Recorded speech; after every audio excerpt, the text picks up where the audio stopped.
Thanks for tuning in. This is the Pete Wong Podcast about sharing the things that I love with those that I love. I find inspiration kind of everywhere. I've always wanted to just talk about these things. People have told me time after time, why don't you just share more of you? And with that, let's go.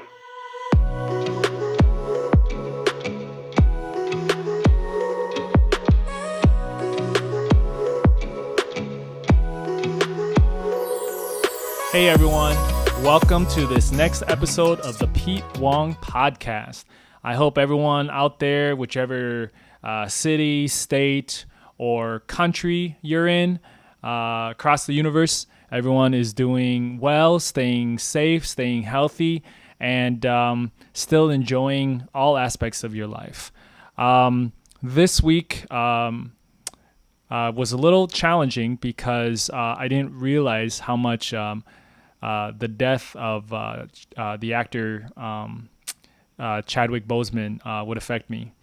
And I needed some time to sit with it, and I came to the conclusion that the reason why it hit me so hard was because of the way he lived his life. He was all about sharing the things that he cared about and loved, and his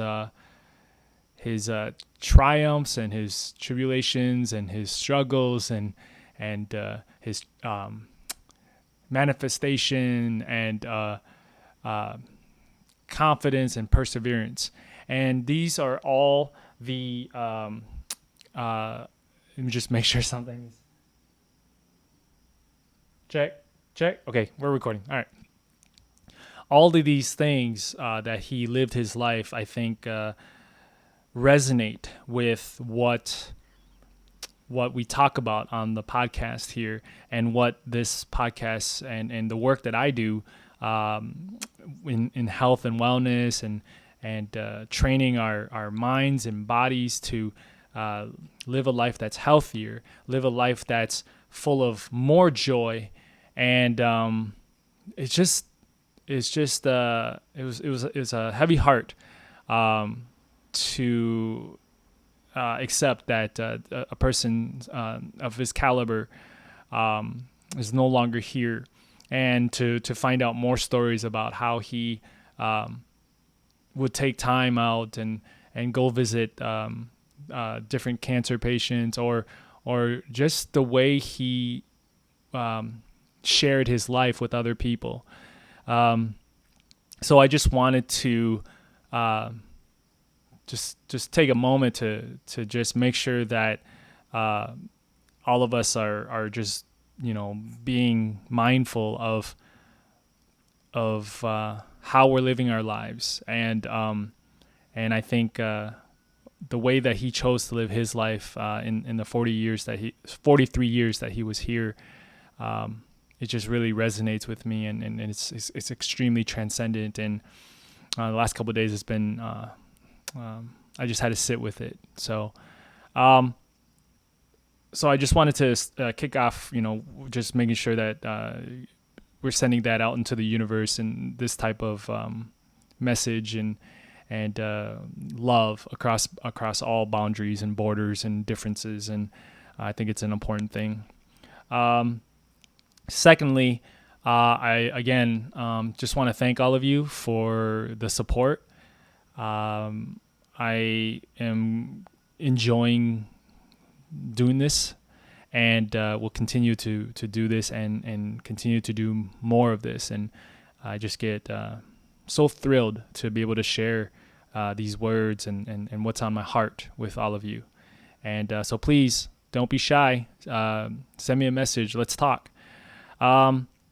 Third, I want to remind everyone that the movement for the soul class is going to be starting soon. So please send me a message if you don't know about that. I'll leave the address. I'm sorry, the website down below for you to check it out. But it's unleashthebeast.net. Or again, you can go to the Burbank Adult School and look up Movement for the Soul. So it's a 12-week course, and we're going to be doing some really cool things. I'm going to be sharing with you my process, some of my process, and do my very best to cater it to your needs, your situation, and but it's a two-way street. We're going to work together throughout the process. So please, I hope you'll join for that. Send me a message. Let's make it happen. Let's make it work, and we'll go from there. All right. So where do we leave off? Just kidding. All right. Chapter 3. Let it go. Quote, "It's only after we've lost everything that we're free to do anything." End quote. Tyler Durden, from the book and the film Fight Club.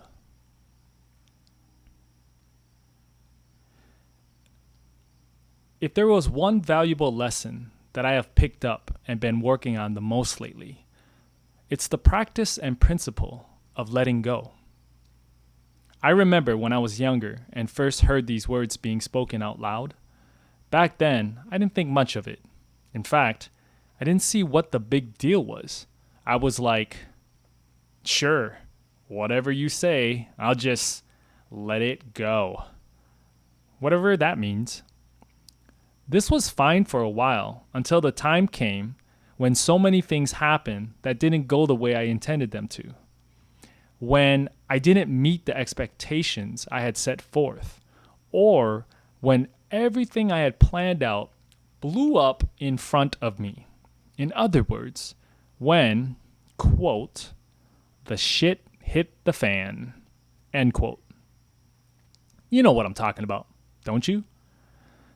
Think of the traumatic events of our past that have affected us and how they've affected us.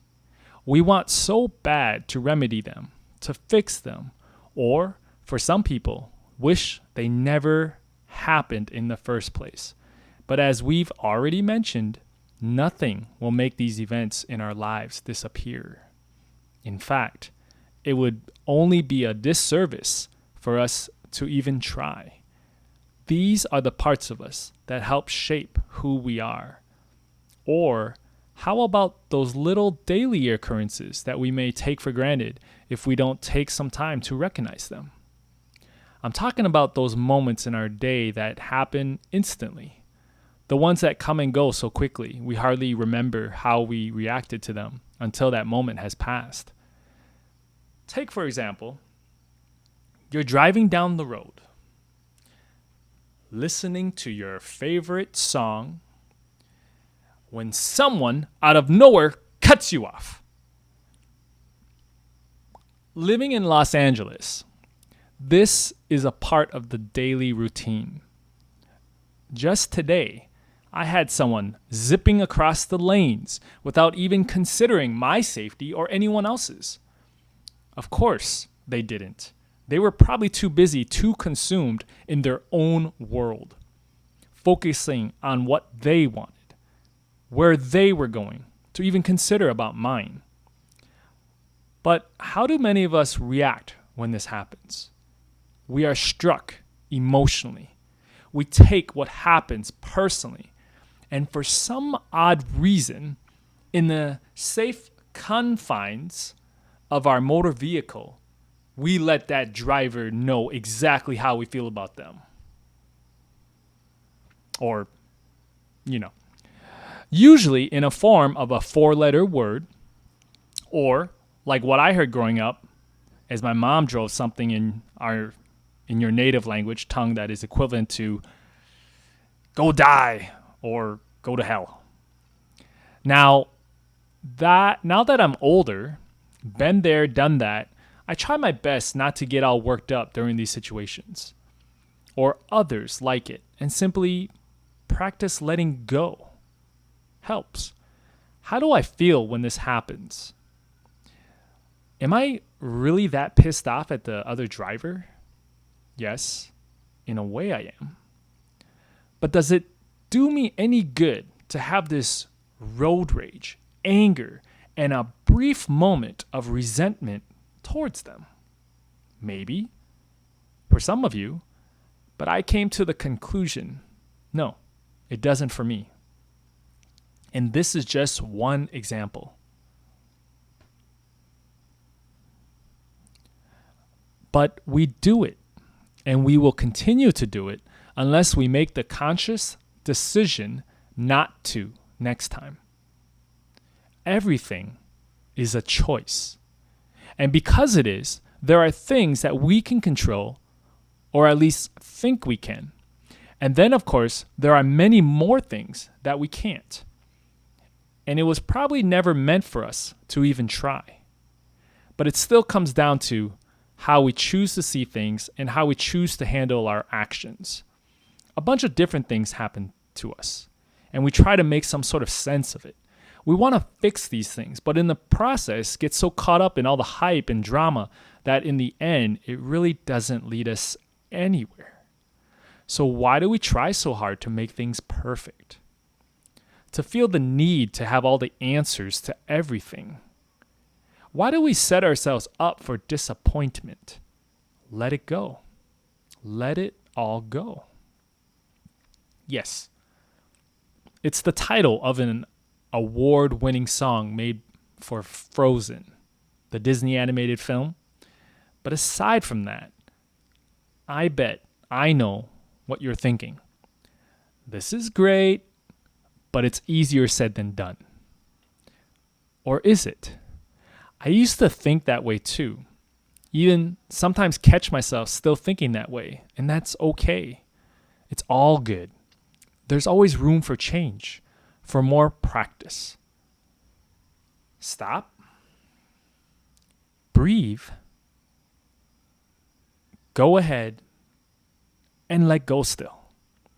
It's when we give ourselves the permission to be okay with the unknown, to release what we want some kind of control of, when we can allow the mind to take a much needed break and live in the moment.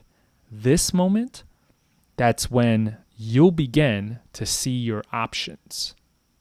Next time you feel something you are struggling with, a little pushback, whatever it is, big or small, try at that moment to just let it go. How do you do that? Perhaps the following tips may help you. Quote, let the past die. Kill it if you have to. That's the only way to become what you were meant to. End quote. That was Kylo Ren from, I think, the Star Wars, The Last Jedi. I think so.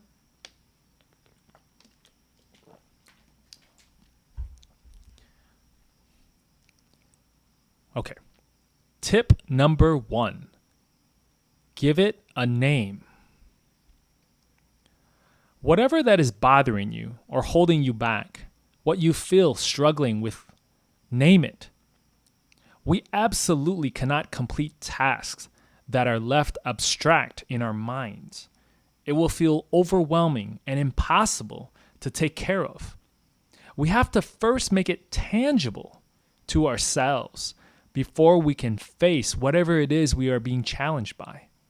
The next time something is bothering you, see what it's like to take care of it without giving it a name.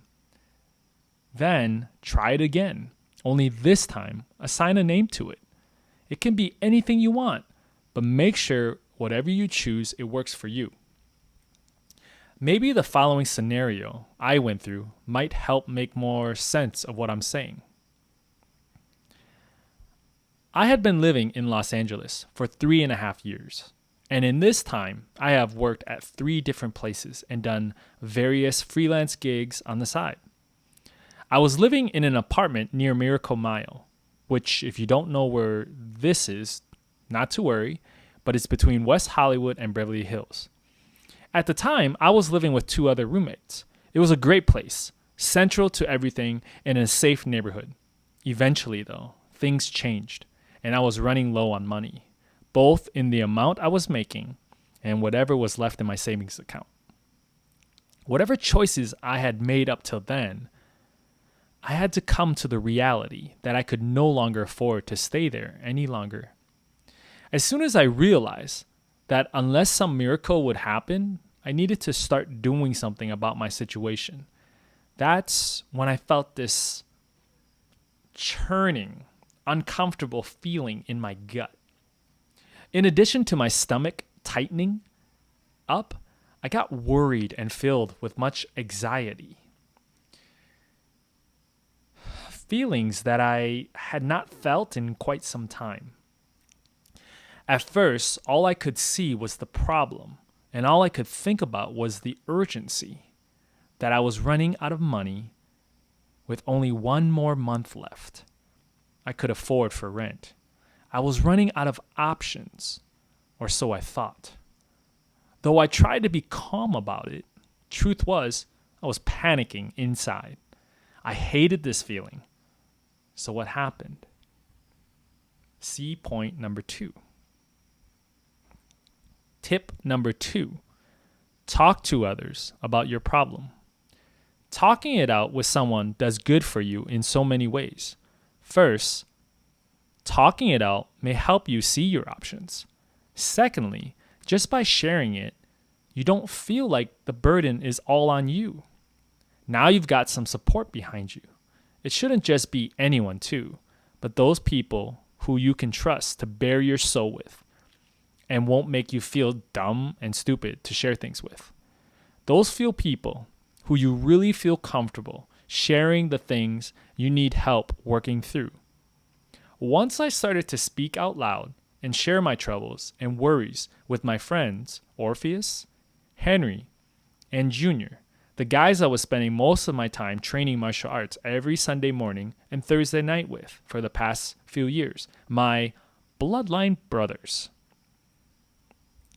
Once we got talking, not only was I able to give my problem a name, but also talking it through, I was able to see what were some of my options.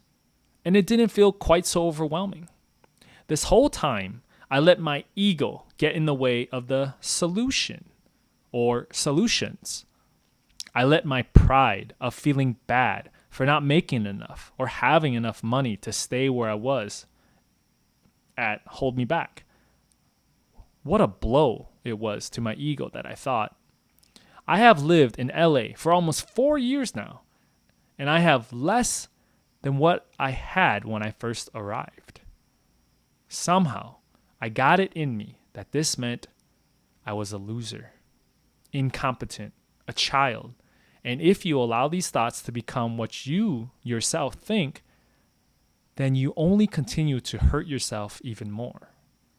Recognizing and realizing how I perceived myself helped me to see what was another area in my life I needed to work on. More on that a little later. Here's the thing. Once I let all that stuff in my head go, once I made myself more comfortable with the idea that this is what it is, and I had to do whatever it took to live in my current situation, whether it be the possibility to stay on another friend's couch or in my car for a short time period, I had to prepare for things being different because there was no way I was going to be able to stay there, and this was going to happen no matter what. Question was, what would I do about it? And wouldn't you know it, the following weekend, while talking to the same friends, something did come up. I was able to find a new place and cut half of the amount of rent, half the amount for rent that I was paying before. Of course, there would be some sacrifices that would be needed to be made, but why should I be the one complaining? A few weeks before, I didn't like the feeling I was feeling in my stomach, and now it was completely gone. It wasn't until I let go of the thing I wanted to hold on to that the options appeared.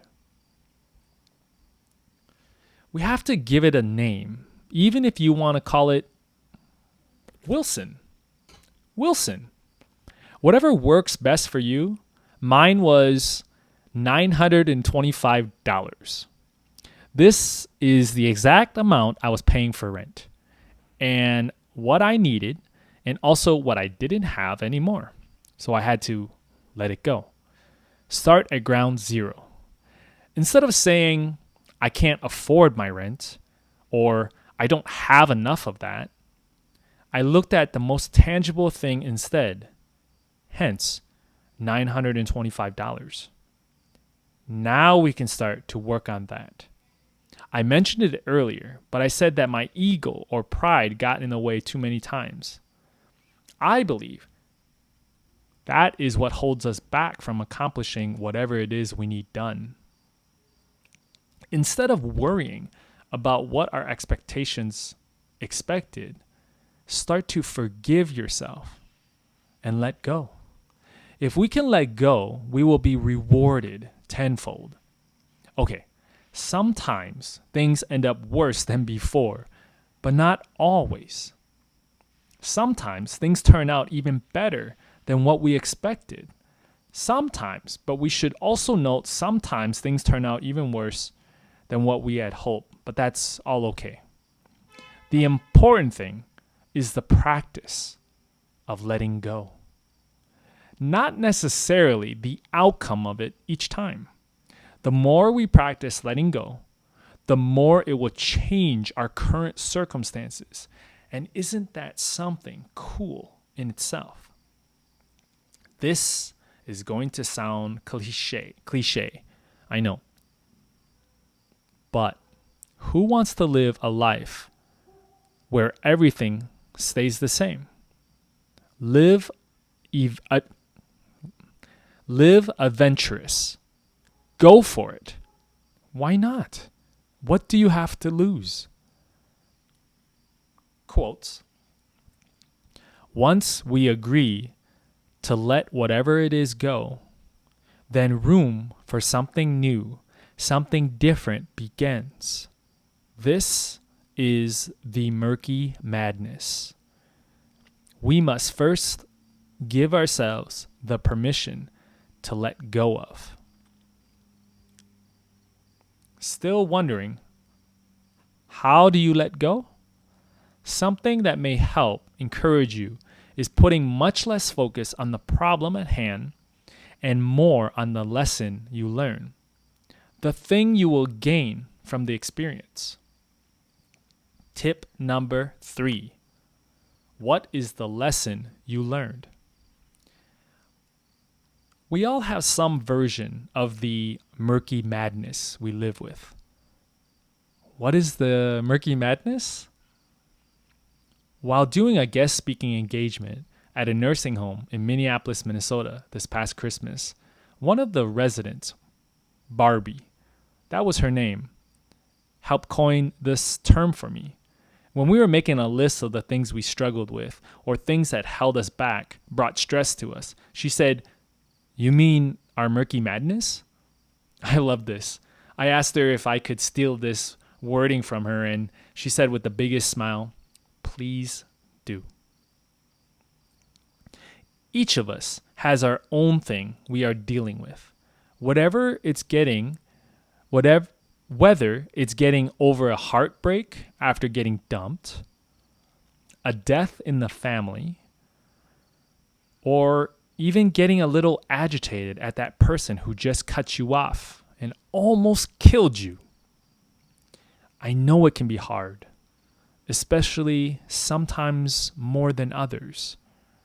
But if we give it our best to not place so much focus on the thing that bothers us, not giving it any energy to it, and instead focus on where the lesson is and where can we grow from what happened instead, nothing can be that bad. Here's another example. While doing a defense boxing drill with one of my training partners one night, I learned a valuable lesson about myself. The drill consisted of me taking on a more defensive position. As my partner, Henry, yeah, that's you, Henry, threw random punches wherever and however he pleased, I dodged, blocked, parried, slipped, bobbed, weaved, used any head and body movement to protect myself from his punches, and was doing okay, but still got punched around too much. At one point, he stops to tell me, "Let it go, Pete. You're in your head. Let it go, man." I knew what he meant, as it's something I've been practicing more and more, both during training sessions and in my personal life. But part of me wasn't sure how to do that. That's when, at that moment, I just tried to let go. First, telling my mind to relax. And I knew this doesn't always work. But I allowed my body to just be, to just relax. If I got hit, then I got hit. The point was to try and not think. Try to just be and let my body do what it wanted to do, what it had to do. And wouldn't you know it? Not only was I not getting hit as much and not as hard, but I was having more fun. I've gotten a lot better at this the more I've tried, the more I've practiced. Many times, the solution to the things we struggle with, the things that bring anxiety, is to just let go and allow the answers to speak to you, to eventually find you. Whether it be something that you have been struggling with for years, months, or even a day. Try to get in the habit of letting it go. It might be something that has had a great impact on you, on who you are, something that may have traumatized you in the past, or something that just happened today, only a few hours ago. Whatever it is, I encourage you to let it go. End chapter. Bullet points to be mindful of. Bullet point number 1. Give it a name. Take the problem from a state of being too overwhelming and abstract to something that is workable and tangible. Bullet point number 2. Talk to someone you trust. Not online or through text, but in person. Get together with them. Let them know you would like some help getting it out of your head. And for the purpose of the current time that we're in, I think a camera video call would be helpful if you can't meet in person. Bullet point number 3. What is the lesson learned? Bullet point number 4. Love yourself. Forgive yourself. Do not judge yourself. Bullet point number 5. Take the chance. Try it. You'll be thankful you had.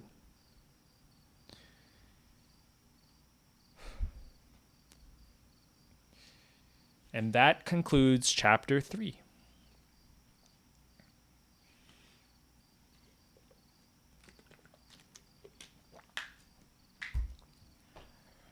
I hope all of you that are listening to this or watching this enjoyed this chapter. Letting go is a very important principle in life. And I won't regurgitate what I just shared, but I just encourage all of you out there to continue the practice. Each day we have an opportunity to practice letting go. That's that. All right. Please, everyone, have a good rest of the week. Enjoy your time. Yeah, get out there and do what's on your heart. And sometimes let it go. I'm not gonna sing for ya. You guys can sing. I don't even know the song. I haven't even watched Frozen yet. Oh, sorry. That's the truth. Not that I don't want to, but I'll get to it eventually. Yeah, that's all I have for this week. Remember, like, subscribe, follow. We got some cool stuff coming up. We're only into chapter 4 for next week, and we just getting rolling, folks. All right. Have a great, already said it, have a great week, and take care of yourself. Be loved. Share your love. And remember, you are loved. You are worthy. You are enough. Blessings to all of you. Thanks for joining us. We'll catch you next time. Remember, you are enough. You are loved. And you are worthy. Blessings to all of you.